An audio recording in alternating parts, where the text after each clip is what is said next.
so going to start the live stream.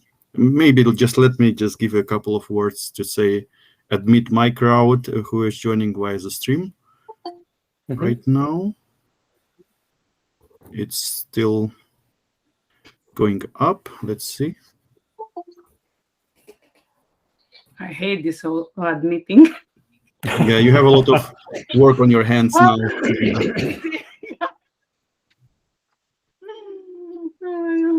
But that's okay. It's the, the risk of the business, Oh, I see Samina. Hi, Samina. She's also from our Cloud Study Jams. It's great to see everybody joining frequently. And believe me, today is the day to hear from Dan himself. He's the ultimate guru on all things cloud. Definitely not. We spoiled the news. The most that idea gets sought-after certifications. So I'm getting feedback that the stream is live now. Greetings to everyone on the stream. There are a few people also in the Google Meet call. Don't worry, we have like too many people for today, so we cannot serve everyone. The number of Google call attendees is limited, and we are beyond this limit right now. So yeah, we have a great speaker today. As always, it's a celebration when Dan is back with his new topics, with his new certification courses and everything. So we will have a chit chat just for a couple of minutes to let all people in before we kick off. But we will make sure to share the recording as well with you. And also the slides will be shared afterwards, today or tomorrow.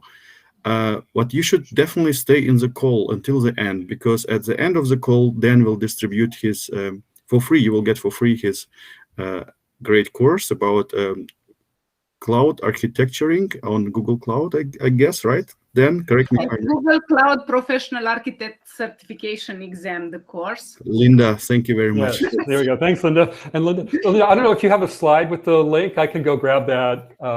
I can share it with the attendees. We can share it. Only there is something you have to register today, because there are limited spots and limited time. So please, I will share it in a few minutes. But make sure that you go and grab it quickly. Okay, give me a second. I just prepared the. Okay, and you, Karen, you will share with your attendees, right? Absolutely, yeah. Okay, I'm posting it now in chat. Anna, do you want to say a few words? Welcome, everybody. Nice to see you. You're at the right place at the right time. You must have heard Google's announcement that they need and they're planning to train 40 million people operate the cloud. Their cloud is infinite, but the people who they need are finite at the moment. So now it's early days for the cloud transformation, and you can hear today how to get certified, and Dan will tell you what's the best path for you. And once again, the two of the most sought after, highest paid certifications in the entire cloud are Google's. So this is all today is about. Yeah, definitely. This is a hot topic, and I'm really happy to see that the RSPV numbers are very high, and that everybody's interested to hear Dan's talk. Is my favorite talk, so I wanted to, it's kind of from my heart, but trust me, you are in the right spot. Maybe I should say a few words about Dan Sullivan. So Dan Sullivan is a principal engineer with Peak 6 Technologies. I hope I say it correctly. Yep. And a software architect with extensive experience in data architecture, data science, machine learning, stream processing and cloud architecture. He is also the author of the official Google Cloud study guides for the professional architect, professional data engineer, and associate cloud engineer, and then has created a range of online courses for cloud computing, data science, data modeling, and data architecture. And me and Anna, I think we have even his books. I have the, the book here. Absolutely. I did purchase the book from the last Cloud Next that was in real life in 2019. Meet you then. You have to give an autograph. But seriously, Dan is a fantastic speaker. The only one who we have invited to Dev Fest. Fest is the big event of the year, but we have a separate event as well because this is a very hot topic, many things to discuss. So you have a chance to meet him again, and then join us for Dev Fest Northeast, which is coming on November 13, where you'll be learning the different talks. So I think to join both. Definitely. Karen, do you want to say anything else before we hand it over to Dan? No, other than let's have an amazing session. I will be watching over the chat on the stream. On the stream right now, we have 60 people and more people joining like every single second. So if there will be any questions posted from our stream people, I will collect them and will make sure in breaks between the chapters, like to ask then the questions. I think even here in chat there is a Q&A section, right? I don't know. Yeah, in the right corner you have like a triangle, activities is called a button, and if you open it there is a Q&A and you can ask your questions. It will be easier to track them than to write it directly in the chat. They might get lost. Thank you so much everybody for showing us here today, and I will hand it over to Dan. Dan, the floor is yours. Great. Okay, thank you. And first, I just want to thank, thank Linda and Anna and Kara for organizing all of this. And I've got some slides here, which I will share. Let's see. Let's see if I can get this set here. And there we are. And let's see. Some of that. Okay, here we go. Okay, great. Well, thank you all for joining us today. Yeah, I'm always really get excited to talk about certifications, and especially Google Cloud certifications. But in this talk, I want to take a step back from what I typically talk about, which is like, oh, how do you pass the Associate Cloud Engineer exam, or what are they, the questions like? I mean, I'll talk a little bit about that, but I wanted to for this talk, go back a little bit in terms of the thought process and talk a little bit about, well, if you're interested in certification and you want to get into maybe a new field or maybe advance in the particular domain you're working in, how do you do it and where do certifications fit into that? So that's why I've subtitled this, Finding a Path That Works for You. So if nothing else that you take away from this talk, I hope it will be the sense that I am a firm believer that nobody knows what's the right path for you. If somebody tells you, oh, this is exactly what you should do in terms of the sequence of things that you should do in your career, you should probably run from people like that. I think people that think narrowly about careers are probably not the best to give advice, and I'm probably not the best to give advice either, but at least I will try not to be narrow about it or espouse about what worked for me, assuming that would work for you as well. So first of all, this is a very broad talk in the sense that it's really designed for anybody who works in tech now, whether you're in the cloud or not, whether you're if you're a software engineer or you're working on, say, system administration or DevOps kind of stuff, or if you're focused on a very specialized area like security or network engineering or data science. All of or at least most of what I talk about here will be relevant in some way. So if you're in any of these sort of areas within tech, or you want to get into one of those areas, this talk is sort of geared toward to you. Oh, a little bit just quickly, I think Linda mentioned, you know, sort of my day job. What I do by day is I'm a cloud and data architect. I've worked on writing 3 official study guides, and I develop courses. But mostly I want to emphasize that I'm not employed by Google. I don't contribute to the exam development in any way. You know, I learn about the exams by taking them, by going over the exam guides, whatever is published, and just collaborating, you know, just being active on LinkedIn. There's a very active Google Cloud certification community on LinkedIn. So I definitely, you know, suggest plugging into that if Google Cloud certification is something in your future. And as always, you know, feel free to connect with me on LinkedIn as well. So, you know, what's this big focus on cloud computing? Why are we all excited about it? Well, clearly it's rapidly growing, and it's been rapidly growing for a while, but it's accelerating. So more and more companies are adopting cloud. Things are moving beyond sort of proof of concept, try the cloud out and see what happens. And what's also happening along with that sort of, oh, let's try it, as people try cloud and they're successful with it, there's really a shift in the way we're starting to deliver services. And these kind of shifts have happened before, but it's not a displacement. It's not like cloud is going to replace everything that exists. We're still running client server apps in, you know, and a bunch of servers on on-premises data centers, and there's still mainframes and minis running out there doing a lot of the back-end workloads.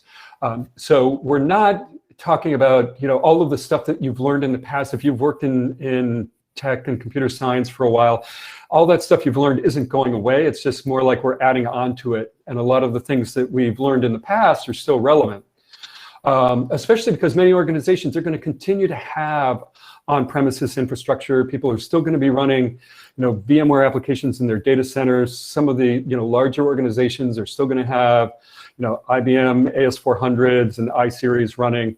So one of the things that we realize now in cloud computing is that, you know, we're going to be coexisting with existing technologies.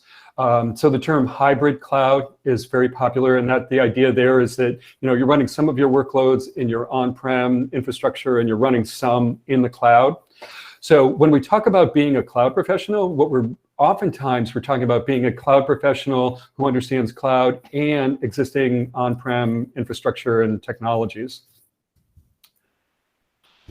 So finally, the reason to focus on cloud computing is that there's such big demand. Now, for the last couple of years, I've been seeing a lot of like news stories or blog posts saying what a great career data science is. It's the, you know, hot new career for 2020, 2021, and going forward. And so just by way of comparison, yesterday or the day before, I looked on LinkedIn to see what kind of job numbers are out there. And just within the US only, so there are about 117,000 job openings listed on LinkedIn for data scientists. But there's well more than that in terms of the number of jobs that are open for data engineers and cloud engineers, you know, close to 184,000 cloud engineer jobs. Cloud architects a little less, it's a little more specialized. You don't need as many cloud architects as you do, say, need data engineers and cloud engineers, but still it's pretty sizable in terms of, you know, the demand that's out there. Also, the clouds are changing rapidly. One of the things we want to understand is that, you know, public clouds are pretty well established. They've all been around for at least 10 years. You know, AWS is approaching 15 years. And the idea of cloud technology and delivering services, it used to be called utility computing, you know, that idea has been around for a while, but it's just been realized within like the last 10 to 15 years. But even though it's like 10 to 15 years old, it's constantly changing. So for example, like in Google released BigQuery in 2010. So that's BigQuery is 10 years old, or, you know, a little older. Kubernetes engine, which used to be called Container Engine, is more around 7 years old. And then there are newer services like Cloud Run and Vertex AI that are even more abstracted away from infrastructure. BigQuery is definitely abstract. That's been serverless for a while, but now we're seeing, you know, even more and more serverless services like Vertex AI and Cloud Run. We're also seeing a push toward a more service-centric model of networking away from device-centric. So, how do you, control access to, say, BigQuery or cloud storage when you want to work with, say, private IP addresses? I mean, things like that are a fundamental shift in how we build things. And one of the reasons I really like working in Google Cloud is because they don't just stand up an application, maybe take something off the open source stack and make a managed service and give it to you and run the software for you. They solve fundamental problems, like they've improved the way networking is done between racks with the Jupyter network. It's much more performant. So things like rack-aware data placement that used to be a big issue when you were running things like Hadoop or Spark aren't really an issue. And they also do other things like coming up with Kubernetes. I mean, Google invented that and open sourced it. And it's really kind of changing the way that we work. And 10 or 15 years ago, people would say, oh, well, maybe not 15 years ago, maybe like 10 years ago, people would say, oh, Google Cloud, it's great if you want to do things the way Google does them. And that was sort of like a cut at Google. But now the world really is shifting, and we do want to run things. A lot of us want to run things the way Google runs, which means like in containers, cloud native apps, continuous integration, deployment, rapidly updating software, getting rid of older methodologies like waterfall software engine development that doesn't work really well, and adapting more agile approaches. So these are all the reasons that I kind of have sort of hooked my wagon to Google Cloud. I feel like they're just the best at cloud right now. And I keep seeing it every year, like at Cloud Next, there's more services that are coming out. So one of the problems, anytime there's a field that's constantly changing like that, is that it's hard to demonstrate your competence, right? If there's no sort of standard or benchmark. And the way we used to demonstrate competence is, well, we would show, well, I have experience working this technology. So, if you used to work in client server or you work in databases and you've worked with Postgres and MySQL and Oracle, that's great. Those tools and platforms have been around for decades, and you can show competence with that. That's not so easy with the cloud, just because the cloud and the services in the cloud haven't been around that long. Now, another way we used to show, our competence is like, well, here I have this degree from institution X, and that's helpful. And there's all kinds of reasons why we want to get formal academic education, but it's not necessarily specific to cloud technologies. And again, higher ed educational institutions, at least in the US, are not geared to be teaching the latest and greatest. Their focus is in a different area, and that's not a bad thing. It's a really good thing. It's just that that's not necessarily aligned with how we learn. For example, cloud, excuse me, cloud technologies that are 1 or 2 years old. And then, excuse me, also with regards to references, sure, people can vouch for us, say, for our data modeling expertise if we've worked in databases. But again, not a lot of people have worked in the cloud for a long time. So how do we, demonstrate competence? Well, it turns out that certifications are a really good option. And certifications are basically bodies of knowledge in particular domains that experts in the field, professionals in the field identify and say, this is what you need to know to be competent, to be able to do the work in this particular field. And they come up with tests associated with them. Excuse me. Now, some of these certifications come from cloud vendors. Some are for non-vendor certifications as well, and those are useful. And sometimes, again, depending on what your career goals are and what your interests are, some people maybe focus on cloud vendors and get all the certifications from Google Cloud or AWS. And sometimes people might be more focused. Like I have a very data-focused sort of orientation. So someone with that kind of bent might get some data certifications from Google, some from AWS, maybe some from a non-vendor source. It really depends on what you're interested in. The great thing about certifications, at least some of them, is they're kept up to date. This is especially the case with Google. They're constantly refreshing, like every couple of years, these certifications are refreshed. And the focus can really change. I've noticed with, for example, the latest refresh of the Cloud Architect exam, there's much more emphasis on things like Kubernetes and hybrid cloud and how do you network between hybrid cloud. And there's not as much emphasis on, say, knowing specifics about how to do a certain thing within Cloud Data Proc. And part of that, I think, may be because there are now certifications for like data engineering and machine learning, which are better sort of homes for digging deep on the questions like about Cloud Data Proc. But also maybe it's because as Google writes these exams, the developers of these exams also consult with like the Google Cloud Professional Services, who are the Google consultants out working with the big Google Cloud clients.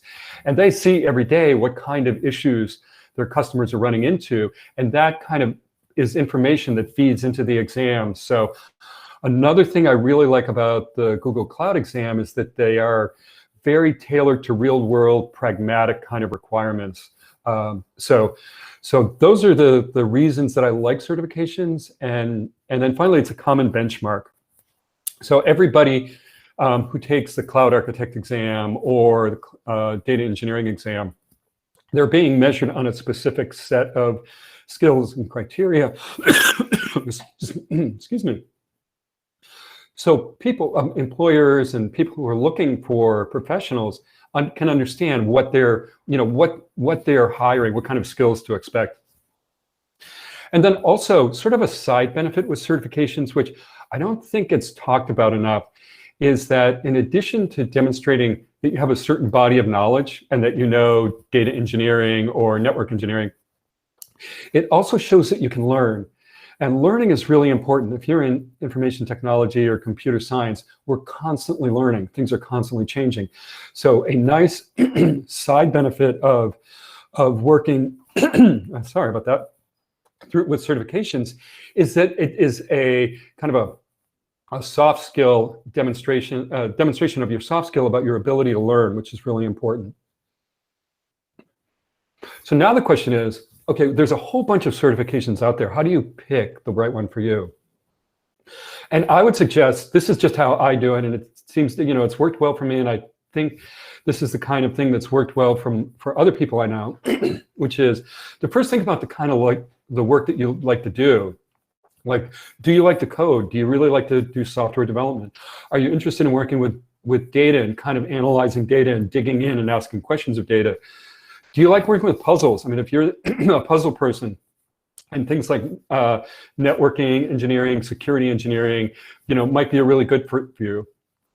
If you like to design things, if you like to walk in and have like a blank whiteboard and somebody starts telling you about your problem and you start thinking up options, architecture may be a good option at that point. And then also, maybe you're really interested in leading teams of people and managing processes. Then there are things like the Google's new Cloud Digital Leader certification might be a good option for you. Also, you might want to think about how you like to work. So one way is, if you like to move around and experience new environments, and this is something that worked well for me. I've spent a lot of years in my career doing consulting work, and I really like that because I like to work on new problems, work on new teams, kind of get exposed to different things. So if that's the case, then getting different experience in different clouds might be helpful. If you like to stay in one place and advance there, that's a really good strategy for a lot of people in careers. I'm working with an insurance company now. The CEO started as someone in customer service 20 years ago, and now she's the CEO. So there's an example of someone who can, really build a career by staying focused and being in one place, but learning deeply about that one business. And if that's, appealing to you, then, maybe you want to look at what technologies is your company, is your organization adopting, and really focus and go broadly in that technology, broadly and deep in that technology, rather than say, going across to other things that aren't necessarily used in your organization. And then finally, think about, what's more important to you? Like, would you rather change jobs so you could keep working, say, on machine learning or data science or network engineering? If, say, maybe you've designed everything we need for your company needs in the network and you don't see a lot of advancement, would you rather change jobs, or would you rather focus on something else and maybe shift gears and maybe work on security?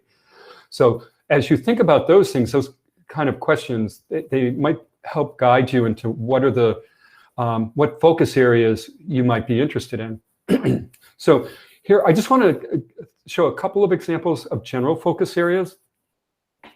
And one of them is the data focus. And now here, there are a number of different certifications. In Google Cloud, the two sort of key certifications in that area are the Google Cloud Professional Data Engineer and the Professional Machine Learning Engineer. Now, the Professional Data Engineer is really about working with data systems like databases, data pipelines, moving large volumes of data, dealing with data security, compliance issues, access control issues. In machine learning is almost more like a software engineering side of the data world, in that the machine learning engineer is focused on building models. And really building models is a different way of doing software engineering. You know, we're used to like writing code and developing logic. With machine learning, we're developing software that provides services, but we're not hand coding it. We're using data to train models. But once those models are trained, they get deployed like other pieces of software. And they're running in environments, and they run in containers, and they have APIs and interact with other services. The machine learning engineer's focus is on, you know, how do you keep those models up to date? How do you keep them reliable and scalable and running? And so there's really kind of two pieces. And machine learning really builds on data engineering. You have to have your data engineering pipelines and processes in place before you can build a machine learning process on top of that. Now, AWS also has data-oriented certifications. There's one called the AWS Certified Data Analytics. It's formerly known as, I think, the Big Data Analytics, that was renamed last year. Now, there is a sort of a third-party, non-vendor oriented group called the Data Science Council of America that has a big data engineer. So if you want something that's not vendor specific, you might want to look there. Excuse me. Also, SAS is a statistical analysis package. They have a certified big data professional. So that might be a good complement. If you say you're working in a cloud, you pick either AWS or Google, but you want to demonstrate maybe more competency around, say, statistical analysis, then, you know, complementing with something like a certification from SAS might be useful for you. Now, some things to watch for. Make sure the certification that you're going for is kept up to date. Now, again, Google's good at that, so I'm not so concerned about that with Google. But I've seen some certifications with a data focus that mention things like MapReduce and Hadoop. That is technology that was very, you know, important 5 years ago, much less relevant today. I don't know how long it's been since Google announced, yeah, we don't use Hadoop, you know, Hadoop anymore. And, you know, they invented, I mean, that's something that they use. They don't use it anymore. It's just not that relevant. It's still around in the sense that, you know, there are workloads and jobs that have been developed using MapReduce and Hadoop. But that doesn't mean it's new technology is being built on it. In some ways, I kind of feel like Hadoop is almost like the COBOL of big data and data science. It's like, and data engineering. Much more relevant today are platforms like Spark, Cassandra, Apache Beam, which is a model for both batch and stream processing, and Cloud Dataflow is a managed service in Google Cloud, which implements an Apache Beam runner. BigQuery is literally big. BigQuery and Snowflake are two data warehousing analytics platforms that are very popular. Amazon Redshift, AWS Redshift is another sort of important big data tool that is used quite a bit. Now, depending on where you are in your career, if you're new to cloud, you might, but you're interested in data, you might want to start with the Digital Cloud Leader certification. And I really like that because it's a really good entry point. It doesn't assume that you have experience with Google Cloud. But even without experience with Google Cloud, if you can, you know, go through the documentation, learn about Google Cloud services and kind of management practices, billing, that level of thing, then the Cloud Digital Engineer is a really good way to step in. And then Cloud Engineer is another good exam. That's the associate level. So for an associate level, Google kind of assumes you have about 6 months experience in cloud. And Cloud Engineer will test you on the ability to perform certain kinds of tasks in Google Cloud, like create a virtual machine, create a cloud storage bucket, read some data off a Cloud Pub subtopic. It's very focused on how do you do very specific tasks. You can then move to the professional level, which is things like getting the data engineer or the cloud ML engineer. I show cloud data engineer before ML engineer. There's no sequence there. I mean, you can do one or the other, both, or it really doesn't matter. It's really more of a focus of what's your interest. And it's quite possible you could also go from cloud digital leader to cloud ML engineer if what you're really interested in is machine learning, and you're much more interested in, say, ML algorithms and topics like hyperparameter tuning and things like that. If that's really what excites you, then by all means, just jump to ML engineer right away. Now, if you're experienced in the cloud and you're familiar with working with the cloud, then again, you can go straight to the professional level, like data engineer or cloud engineer. Now, when Google classifies something as a professional level, they assume that you have about 3 years industry experience, like cloud experience, maybe a year in Google and maybe a couple of years somewhere else at least. So that's something important to keep in mind, especially when we talk about salaries, which I will in the end. The professional levels assume a certain level of industry experience in addition to an ability to pass a test. Now, security is big. I mean, we all do security in some way, even if we think of ourselves as like data engineers or software engineers. There are, again, cloud-specific certifications. Within cloud, there is a professional security engineer. AWS has one. Azure has a couple. There are also independent bodies, like the ISC2 has a certified cloud security professional, and then something called the Certified Information System Security Professional, or CISSP. The CISSP has been around for a long time, and it's sort of the gold standard for security certifications. At least it has been in the past. I don't know if there's something as comprehensive as CISSP, but that's really, if you're into security and you really want to kind of demonstrate, your breadth and depth of knowledge in security, that's probably one to think about. CompTIA Security Plus is an entry-level certification, and I really like that because, again, it kind of helps people get in, demonstrate some base knowledge, and get started, which is really some of the hardest parts about getting into the cloud is getting that first job, and getting the first job requires showing some experience, and it's a chicken and egg problem, and it really is it's a pain point for a lot of people. So if you're interested in security, some things to keep in mind. Again, security is just a big domain, and it really requires a lot of different skill sets. So for example, if you're interested in like business management side, team leadership, project management, getting a cloud digital leader certification and then going for a security engineer might be a good one. And also think about if you're really into the management side, then working in areas like compliance might be a good option for you. If you want to do, say, more coding or more hands-on, or you like to work on networking and dig down and work with like packet sniffers, then you might be more interested in careers that are more around like ethical hacking and things like that.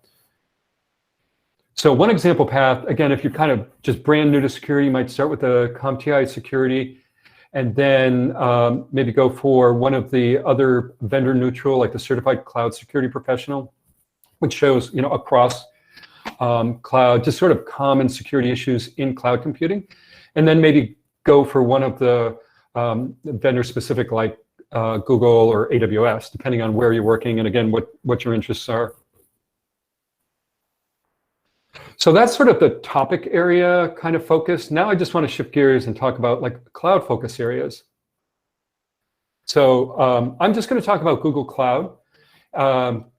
So Google has 3 levels of certification. There's foundational, which includes the digital cloud leader.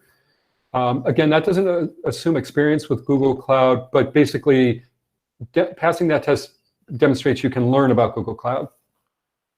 At the associate level, and assume you have about 6 months experience with cloud and you're able to do certain kind of tasks in the cloud.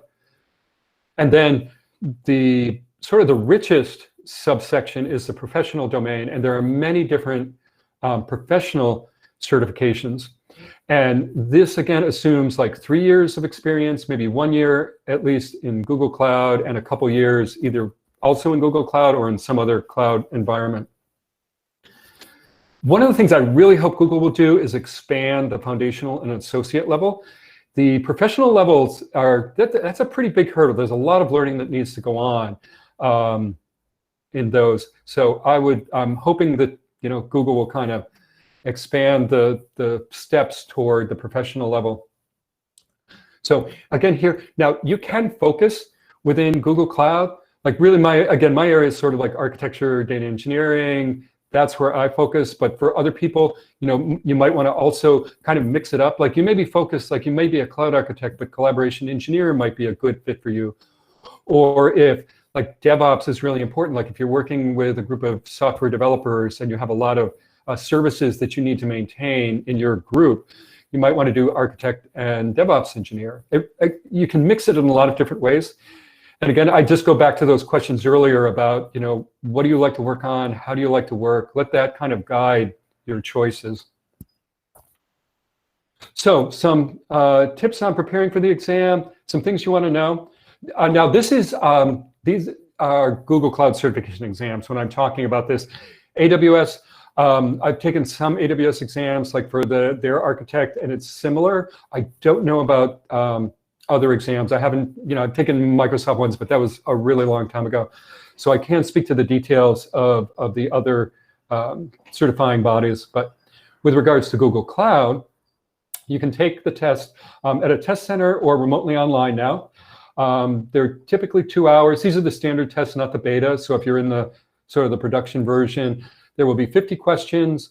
And what's nice is you get the preliminary results right after submitting. So within a minute or so, you'll get a response indicating, you know, that yes, you passed, or no, you didn't quite pass this time.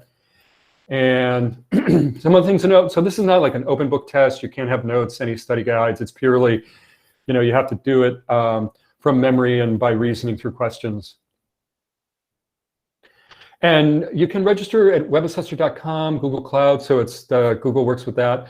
Also, of course, you can just Google for any of the cloud certification exam names and get pretty much everything you might want.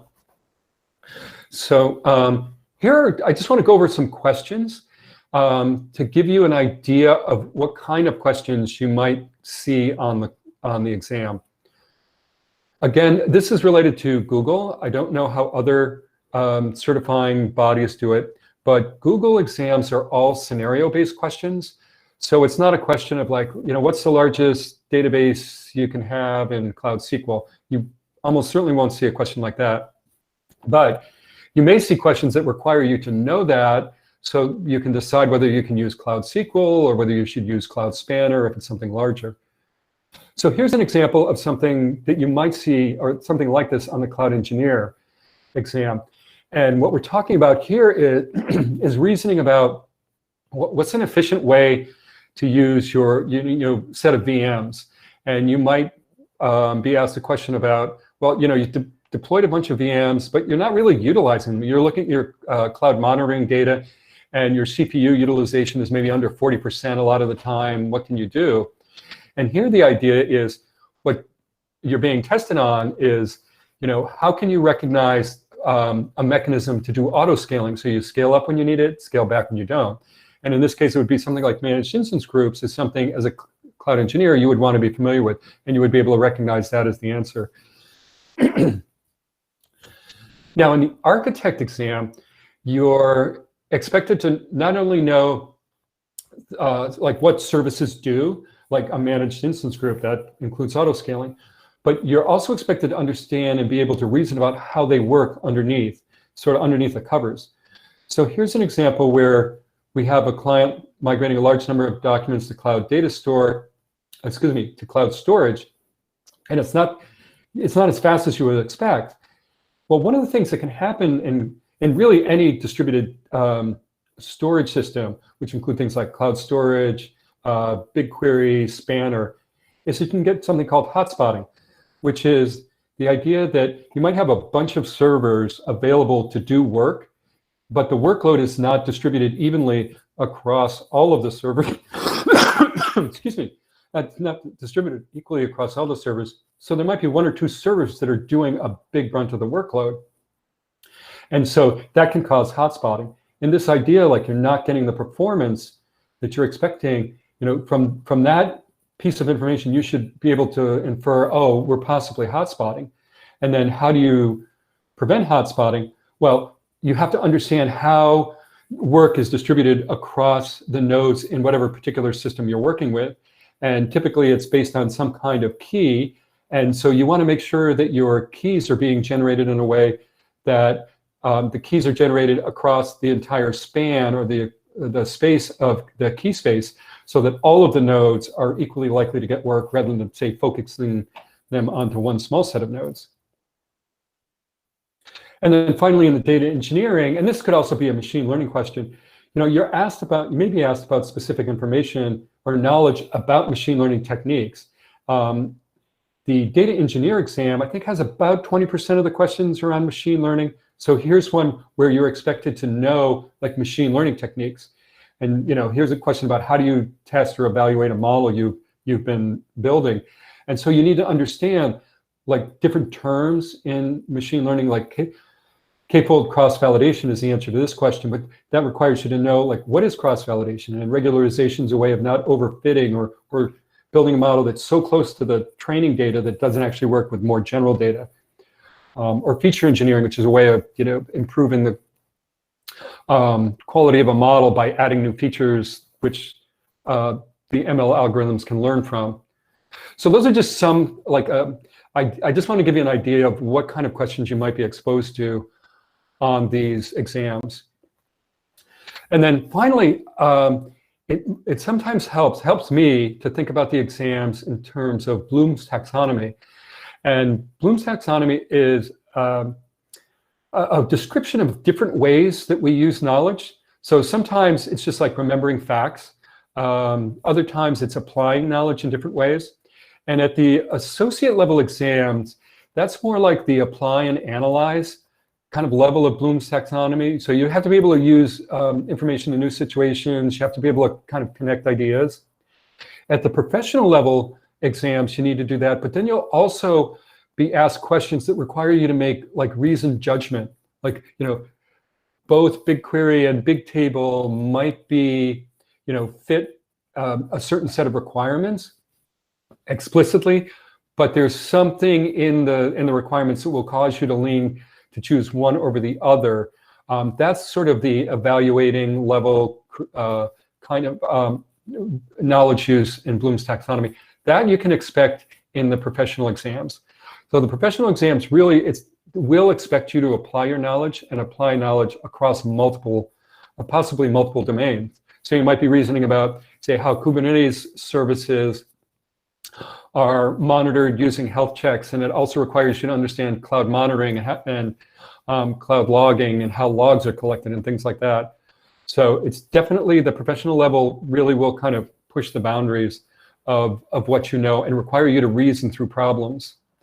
And that's good because people will pay quite a bit of money to have somebody who's like a data engineer or a cloud architect and is certified. And it's almost obligatory when you talk about Google Cloud certifications to talk about the Global Knowledge Survey. And every year, at least for the past recent years, as long as I can remember, the Google Cloud certifications have come up on top. Now, this is the first year that data engineer has been on top. I think prior to that, the cloud architect has been the top salaried one. And it's great. And this, I think, is a good indication of what you can expect if you are certified and you have requisite experience, like is expected with professional, like 3 years level, or if you have 6 months with a associate level.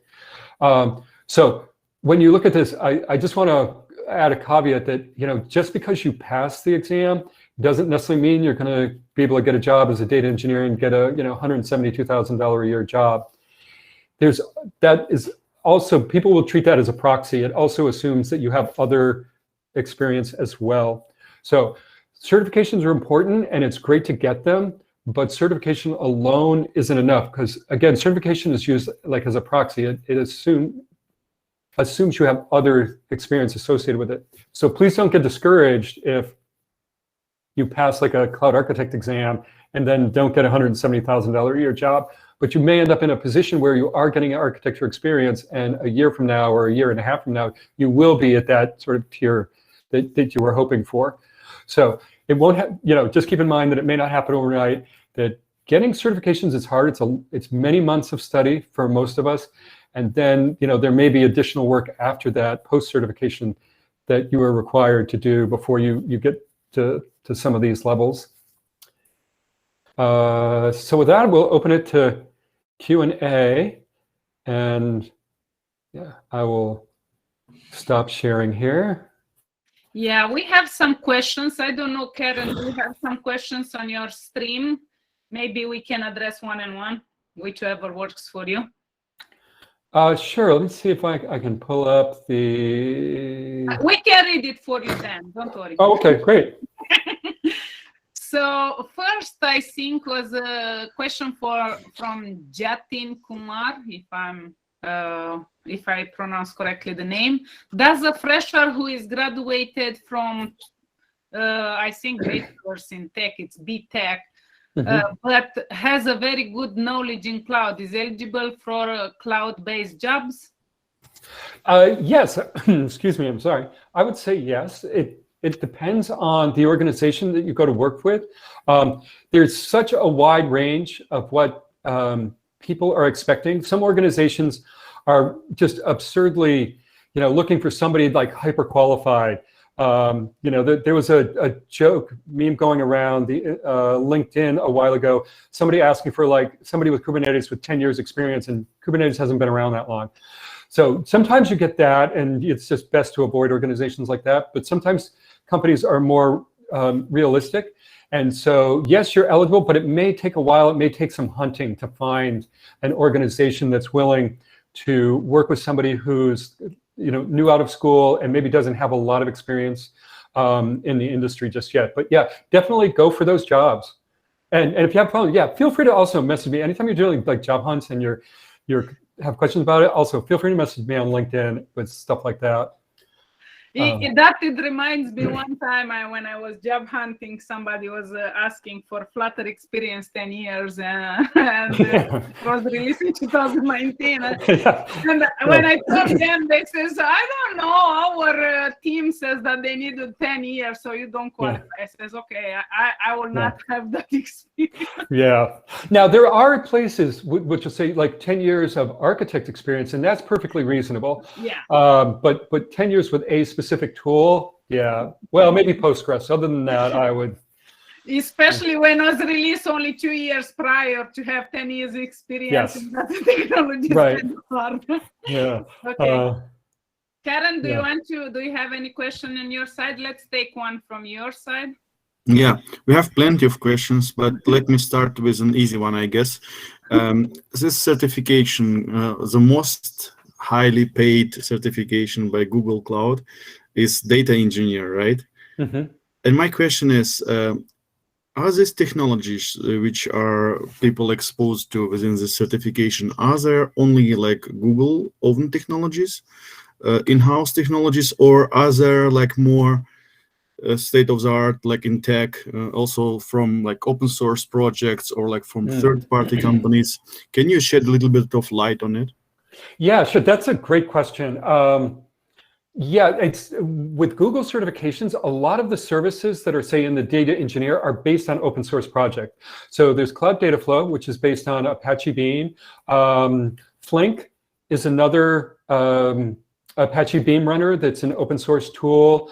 There are others as well. I believe there is an Apache Beam runner in Spark as well, which is an open source big data platform. Cloud Data Fusion is a like a no-code ETL tool, which is a managed service in Google, and that's based on another Apache project, and I forget the name of it.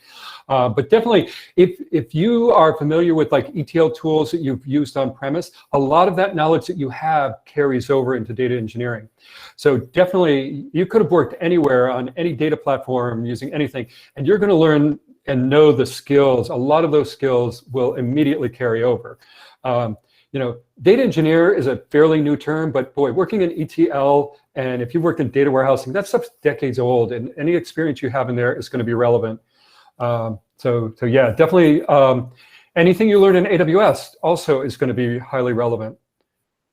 The next question we have here in the list, I know that you already addressed part of it, but if you want to add anything to it, the difference between cloud engineer and cloud architect. Oh, sure. Yep. Yeah, cloud engineer, the big difference is that a cloud architect, in addition to being able to, say, spin up a virtual machine or add a disk to a VM, is expected to be able to reason from business requirements. You know, somebody might say, oh, we have this, we want to launch a new service, it needs to do this, it needs to be compliant in the EU, as well as in Canada and the United States, and you know, a bunch of business requirements.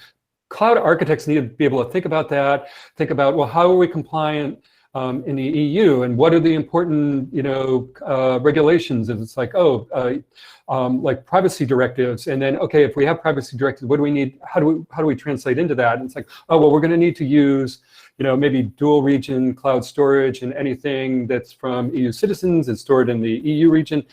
Now, a cloud engineer wouldn't necessarily have to reason through all that, but a cloud engineer would be expected to know, oh, I know I have to set up, you know, dual region cloud storage.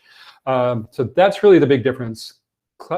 Professional level architects are expected to be able to reason from business requirements, and cloud engineers are expected to be able to execute on tasks starting with very specific technical requirements. So. I have a question here, Karen speaking. One of our members is asking, is there any course for the Google Digital Leader certification? He's planning to take this exam. Yeah, not that I know, not that I have any experience with. I'm sure there's probably some on Udemy. People put those up pretty quickly, but I can't say anything with regards to the quality of that. So no, not that I know of yet, but hopefully I would love to work on one at some point, but that'll probably be next year before I get to that one. Next question we have here is from Karim. If we want to build a small cloud portfolio to reinforce, showcase our new skills, what should we put in it? That's good. I would say it depends. If you want to do, say, like a data engineering focus, I would pick a project, maybe like from Kaggle or some of the other open source projects and communities that focus on machine learning. So for example, show how you would solve a particular Kaggle problem in Google Cloud. Also, there are a lot of open data sets in the US. There's OpenGov or Gov data. If you look for, you know, you can get data, a lot of different data sets. So if you work in a particular area, like for example, if you work in insurance and property insurance, in the United States, there's open data sets on floods and flood insurance claims. You know, grab that data, be able to show how you can load data into cloud storage, build a pipeline and data flow to load it into BigQuery, and then do some analysis in BigQuery, maybe use BigQuery ML to do some linear regressions and make some predictions about, you know, what's the, you know, expected average claim in this zip code. So I would say definitely pick a specific problem. Data engineering, I think, is an easy one to demonstrate. I think if you're interested in architecture or cloud engineering, you might want to be able to, say, work with Terraform, which is an infrastructure as code platform, and show how you would deploy, say, a managed instance group in Compute Engine, or maybe stand up a Kubernetes engine cluster in, say, 2 different regions, and how you would connect them and how you would implement access controls for like a fictitious group. You know, imagine you have a company and you have, you know, certain, you know, people who are engineering and people who are on data analysis side. They have different access control requirements. I would say for architecture and engineering, show how you would use compute resources, storage resources, and work with IAM and organization policies like, resource hierarchy. The resource hierarchy policies to control access to things. I think those would be, all good examples and very close to like the kind of stuff you would typically find in working in this field.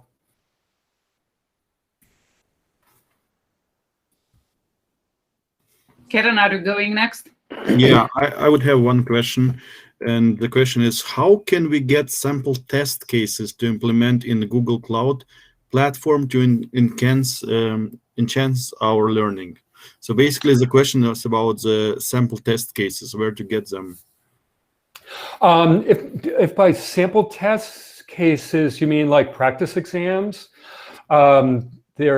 probably some like questions with some specific use cases where a person would like need to calculate whatever, like to imagine, set up, and then find the right question, something like this.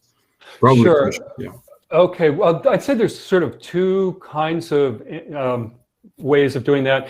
There are practice exams, which are available. I have some available. If you'd like access to them, just ping me on LinkedIn. It's for the cloud engineer. I'm working on one for the data engineer now. Other people have sample questions up on Udemy.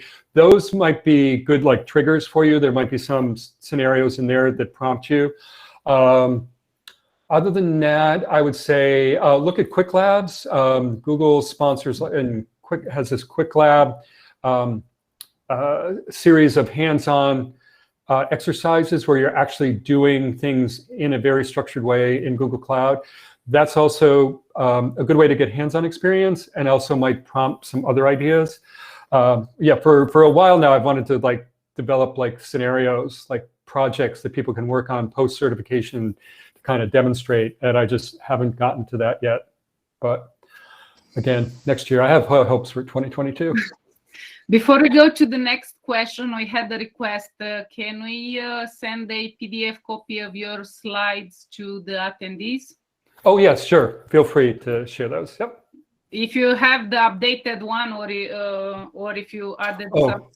I did update those, so I'll send those to you, Linda. Okay. The latest version, I'll punch that out. Okay.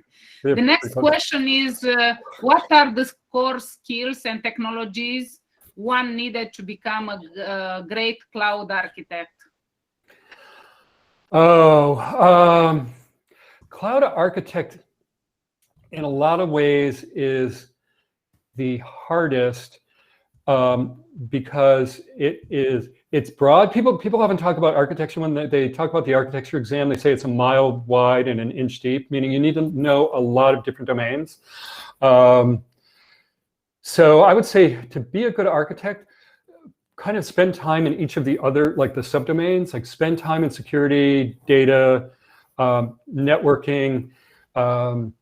Those are all important. And like in DevOps, make sure you understand, even if you're not a software engineer, but get some experience working with software engineers who are releasing code every day and developing code and building pipelines and monitoring. Also spend time on the data side and be exposed, especially on the data side, to different kinds of data stores. So make sure you understand, like, when would you use object storage, like cloud storage, and when would you use block storage, and when would you want something like a file system, like Cloud File Store, and what's the difference between Cloud Firestore and Bigtable? They're both NoSQL databases. When would you use one or the other? You want to be able to understand differences like that. So as you're thinking about architecture, as you want to be an architect for any service in Google Cloud, try and answer for yourself, well, when would I use that? When wouldn't I use it? What are the reasons to choose it, not to choose it? And what would alternatives be? So I'd say the key thing for an architect is getting a variety of experience. I would have a very specific question by one member, so you decide then if you want to go deeper or not. Okay. So the question is, what is the equivalent service in Google Cloud for AWS multi-account landing zone, and how to set up multi-account landing zone in Google Cloud? I'm sorry, I have a very short answer. I don't know anything about AWS multi-cloud management. It's been a long time since I've done architecture in the AWS cloud, so I'm afraid I can't help with that one. Okay, no worries, no worries. Thank you. I couldn't find my mouse. It happens like this, Karen, you can take over. So if you want to go towards Kubernetes, then what professional path will you suggest? Like if I'm starting a cloud engineer? Yeah, cloud engineer is definitely a good step for focusing on Kubernetes. I would say at that, the next step is, it depends, do you want to do more around, say, site reliability engineering, SRE, keeping systems up and running in Kubernetes? If that's the case, then going toward DevOps is a good option. If you want to think more about how Kubernetes fits into a broader infrastructure and what problems Kubernetes solves, and how it ties into, say, working with, say, Bigtable or BigQuery, then cloud architecture is probably a good option. Okay, great. I would have like a very interesting question from Ravi, and the question is: after a certification, GCP certification, let's say, is there some place I can do some stuff post certification, like freelancing, etc., to actually pile up work experience, real-time exposure? So basically, the question is: after a person has passed the certification successfully, what would be your recommendation to continue to stay in this field and to build up the experience actually with this technology, if person is not landing a job immediately after the certification? Yeah, and this really is the hardest nut to crack. And I don't have good options. Like in my mind, they're not good. No obvious things that are available to everyone. So what I generally suggest is, first of all, work on a project that's interesting to you. And set up your own GitHub account on the public GitHub repo so that you can show things to other people. I would also suggest presenting at meetups like this and organizations like like Meetup, and just show your stuff. And that, for two reasons. One, it helps motivate you. If you're going to give a presentation on something, it also helps you with networking from a job perspective, and you'll get ideas from other people. Definitely one of the things, to be successful, it's really important to like network and get kind of the hive mind influence. It's like, don't get too focused on what you think is a brilliant idea, get feedback from other people. So definitely interacting with colleagues. I would say if there's an open source project that you are interested in, maybe it's an open source project around analyzing data, say for a nonprofit organization that you're interested in, or some other area that you want to kind of support, then I would say, contact people on these open source projects and see if you can contribute something in Google Cloud. Like maybe there's an open source project that's a piece of software that you think, oh, that would be great. That's a great plugin for Prometheus. How can I make this available in Google Cloud? I think that's another way. And that's especially useful if there's like a tool that's out there that, if you want to make this almost like a managed service in Google Cloud or deploy easily in Google Cloud, here's how you do it. I would suggest trying to do something like that. So next question, for beginner in ML, would you recommend TensorFlow or Cloud ML Engineer? Okay, that's a really good question. I would recommend TensorFlow if your focus is on building models and you really want to be building machine learning models, and you're really focused on models and tuning models. I would say you want to understand TensorFlow at some level of degree for a machine learning engineer. But machine learning engineer is really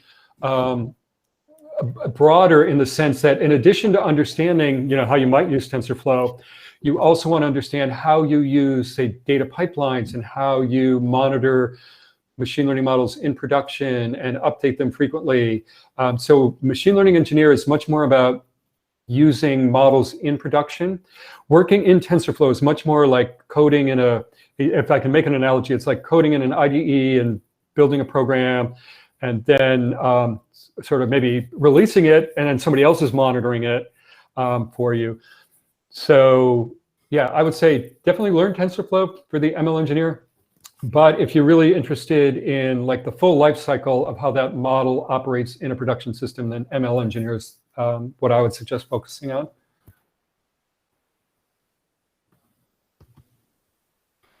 Linda, Anna, do you guys think that we have to slowly wrap up the session because we are slowly running out of time for this session today? We have made, let's address another few questions. Okay, great. And if anyone didn't get the answers to their questions, then will be with us again to DevFest and he can address all the remaining questions. What do you think about that? Okay, so what is the best way to study for the case studies in Google Cloud Certified Professional Cloud Architect? Okay. Well, I spent a lot of time on those in the Udemy course, so that I would say, which Linda will share the link for that for free access to that. There are other folks who do courses. Anybody who does the Cloud Architect, like develops a course or has like YouTube channels like Learning with Mahesh or, oh gosh, I'm blanking on it. It's like Awesome GCP. Those are available. Yes, yep. And so I would suggest check those out. People talk about, I've seen some things on YouTube where people talk about the exam and the case studies, and it's not how I would do them. So you're definitely going to get different perspectives. But I would say, yeah, there's the Udemy course that I did. I spent a lot of time on that. So yeah, that would be the first thing I would point to. The current version of the Cloud Architect study guide is still based on the older ones, but that will be remedied shortly. But in the meantime, the Udemy course is the one I'd recommend. And speaking of Udemy, Ravi, one of our members, just want to congratulate you with 100,000 students on Udemy right now and in counting. So yes, huge congratulations. Yeah. Great job. Thanks. Well, thank you. And thanks for everybody here who's all contributed to that. So thank you for all being part of this community. I have two words of praise from Daya. She says, Dan, 2 days back, I cleared the Google Professional Data Engineer exam. The official study guide was a big help and helped me to anchor my preparation. Keep up the good work. Appreciate all the experience which has been compiled in an easy flow. Oh, great. Well, thank you. Congratulations. That's fantastic. The data engineer is brutal. I got to say, I mean, that and the architect, they are just grueling exams. And so congratulations. That's really well done.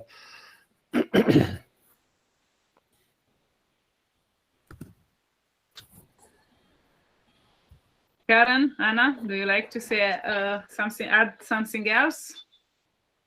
Well, thank you for joining. You can meet Dan again in 10 days. And we have DevFest with fantastic speakers. You can hear the latest and greatest from Cloud Next. Those who are interested in data science, we are going to have someone who works directly with Google with Insights by Kantar. She's going to show us data science using Shiny. And Android Study Jam, not directly related to cloud, but certainly one of the biggest operating systems for Google. And we're going to have a Flutter Code Lab, so there's something for everyone. So we'll see you then. Yeah, thank you so much, Dan. I can't wait to see you in 10 days again. Yeah, thank you. Yeah, I'm looking forward to it. I really enjoy these meetups. Thank you. Thank you so much for accepting the invitation and sharing your knowledge with our attendees, sharing your courses with our attendees. I think you made happy lots of people here joining our event. Thank you so much. Thank you. Thank you. Good luck with your exams. Yeah, thank you. Karen? Yeah, everyone can start on the course and come back with questions for Dan. Yep. In 10 days. Thanks, everyone. Perfect. Thanks, Dan. It was a great session. Thank you. Thank you. Thank you, everybody. Great to see you all. Bye. Bye.